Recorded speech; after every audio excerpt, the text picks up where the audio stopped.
My name is Jessica Parker, and today I want to share something very personal with you. This is the story of how I lost love, found it again, and learned a truth that completely changed my life. It's not a complicated story, but it has emotions that I think many of you have felt before.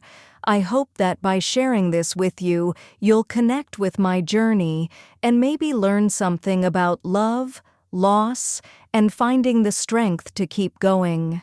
2 years ago, I met someone really special.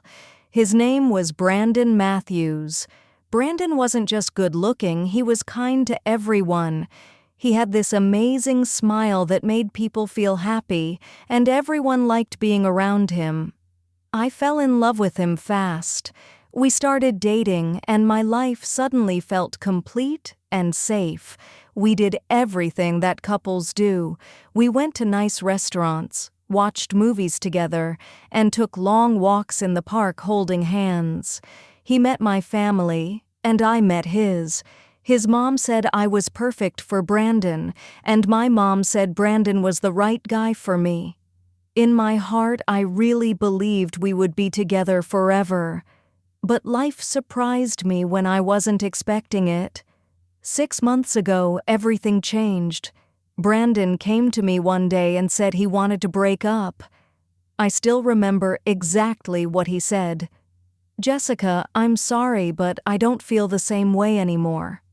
His voice was so quiet, like a whisper, and he wouldn't look at me. I felt completely lost. How could love just stop like that?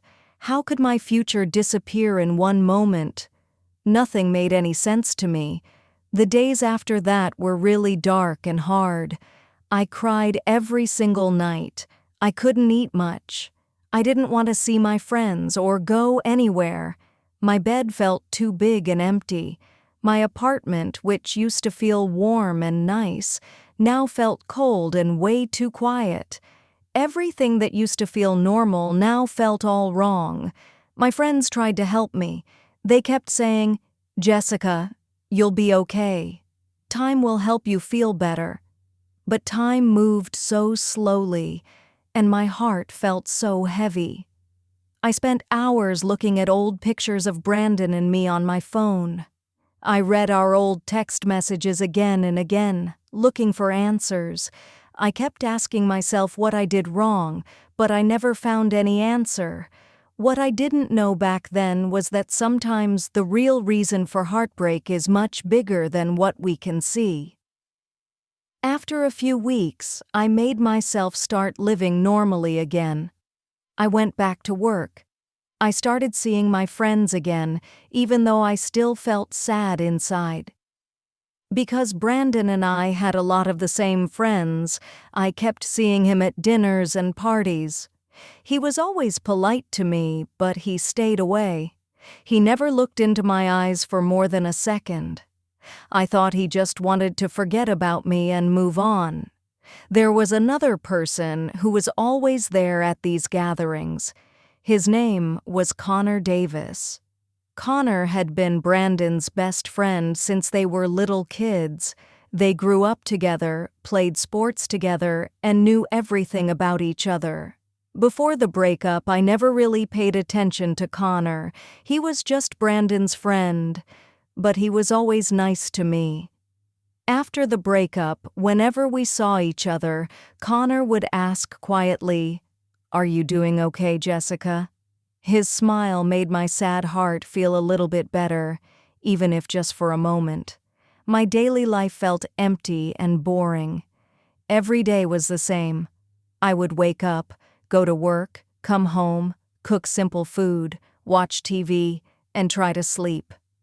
I felt lonely even when I looked outside and saw people living their busy, happy lives. My friends wanted me to go out more and have fun again. One Friday night, my friend Amanda invited me to a party at her house. I really didn't want to go, but Amanda wouldn't stop asking. "Please come, Jessica," she said. "You need to start feeling alive again." So I finally said yes. When I got to Amanda's house, it was full of people laughing, talking, and dancing. The music was loud, and the lights made everything feel warm and cozy. For just a minute, I actually felt okay, but then I saw him. Brandon was standing by the kitchen with a girl. She had long, pretty hair and a big smile. She was laughing at something he said, and my stomach hurt really bad. I quickly looked away and walked to the other side of the room. I sat down on a small chair and tried not to cry. I really didn't want to cry in front of everyone. A moment later, someone sat down next to me. It was Connor. "Jessica, you look sad," he said in a gentle voice. "Do you want to talk?" His voice was so kind. I wanted to say yes, but I couldn't speak. Connor didn't push me. He just sat there quietly until I felt calm. After a while, we started talking about simple things: movies, music, funny memories from the past. He made me smile, and it was my first real smile in many weeks. After that night, something started to change between us. Connor started texting me. He asked me to get coffee with him. We sat in a small coffee shop near my office and talked for hours. The way Connor listened to me was so warm and patient. He remembered small things about my life that most people forget. He texted me every evening asking about my day. A soft, warm feeling started growing in my heart, but at the same time I felt scared and guilty. Connor was Brandon's best friend. Being with him felt wrong, even though Brandon had moved on. Days became weeks. Coffee turned into lunch. Lunch turned into dinner. We talked every day, and slowly I started to feel happy again. But with happiness came guilt. One night, we sat in a quiet restaurant. Candles were on the table, and soft music was playing. Connor looked at me with serious eyes and said, "Jessica, I like you as more than a friend." My heart jumped. I felt happy and scared at the same time. I whispered, "Connor, I don't know what to say." He said, "You don't have to say anything. I just wanted you to know." But I couldn't stop thinking about Brandon and what people would think about us. I told Connor I needed time to think. After that night, I started avoiding him. I didn't answer his messages fast. I stopped going places where he might be. My friend Amanda noticed something was wrong and asked me about it. I told her everything. She looked at me and said, "Jessica, you deserve to be happy. Brandon left you. You don't owe him anything." But my heart still felt heavy. I didn't understand why being happy could feel so confusing. One afternoon, I went to a quiet coffee shop to think. I was sitting by the window when Brandon walked in. He looked surprised to see me, then smiled politely. He sat down with me and we talked about normal, simple things. My heart was beating fast because I knew I needed to tell him the truth. I took a deep breath and said, "Brandon, I need to tell you something. Connor has feelings for me." Brandon looked down at his coffee for a long time. Then he said calmly, "Jessica, I broke up with you. You don't owe me anything." His voice was steady, but his eyes looked really tired. "I hope you find happiness," he said. "Connor is a good person." I was shocked. I thought he would be angry, but he just smiled, said, "Take care of yourself, Jessica," stood up, and walked out. After that talk, I felt lighter, like a heavy weight was gone. I texted Connor and asked to meet. We talked honestly about everything. I told him about my feelings and my fears. He held my hand and said, "I don't want to hurt Brandon, but I really care about you." I looked at him and said, "I care about you too." From that moment, we chose each other. We took things slow, but every day our love grew stronger. 3 months went by, and Connor and I were really happy. We went on dates, cooked together, and talked about the future. 1 year later, Connor asked me to marry him. I said yes right away. Our families were so happy. Our friends supported us.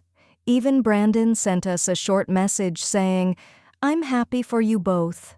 Then my wedding day came. The sun was shining bright. The flowers were white and beautiful. My dress was simple but pretty. People were laughing and waiting. I felt nervous but full of joy. I was going to marry a good man, someone who cared about me deeply. But right before the ceremony started, everything changed in 1 second. Connor's phone rang. He looked at the screen and his face turned white. He whispered something to my mom, and they walked away. When they came back, my mom held my hands tight. Connor looked down, unable to speak. "Jessica," my mom said softly, her voice shaking, "we just got news. Brandon Matthews passed away this morning at the hospital." The room became completely silent. I couldn't breathe. My vision got blurry. Brandon was gone? How? Why? I felt like the walls were closing in. I had to sit down because my legs felt too weak. People started whispering and the music stopped. I whispered, "Was he sick?" Nobody answered at first. Then Connor's dad nodded slowly and said, "Brandon had a serious sickness. He didn't want anyone to know. He fought really hard." My heart broke into a million pieces. Suddenly, everything made sense. The breakup, the distance, his tired eyes, how he wouldn't look at me, the sadness in his smile. Tears ran down my face. I felt deep pain, not because I wanted him back, but because I finally understood the truth. Later that night, after everyone left and the lights were low, Connor sat with me under the quiet sky outside. His hands were shaking. "Jessica, there's something I need to tell you," he said. "Something Brandon asked me to keep secret." My heart stopped. Connor took a deep breath and said, "Brandon knew he was very sick.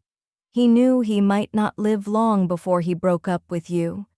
He came to me and said he loved you so much, but he didn't want you to suffer with him. He didn't want you to watch him get weaker. He asked me to take care of you after he was gone, if you ever needed someone." I felt sharp pain in my chest. "So he left me because he loved me?" I whispered. Connor nodded, tears in his eyes. "He loved you so much, Jessica. He wanted you to have a future, a real life. He asked me to stay close to you, but only if you chose me yourself. He didn't want to control anything. He just wanted you to be happy." I cried in Connor's arms, not from guilt, but because I finally understood how deep Brandon's love really was. He had been strong, gentle, and brave. Even when he knew his time was short, he protected me the only way he could, by letting me go. In the weeks after the wedding, I visited Brandon's grave many times. I brought flowers and sat quietly. I said, "Thank you for loving me. Thank you for being brave. I will never forget you." The wind blew softly, and I felt peace. Life went on. Connor and I built a beautiful life together with kindness, honesty, and love. But in my heart, Brandon stayed as a warm memory. He became a gentle light, reminding me that true love isn't always about holding on. Sometimes the greatest love is letting the other person live freely, even if it breaks your heart.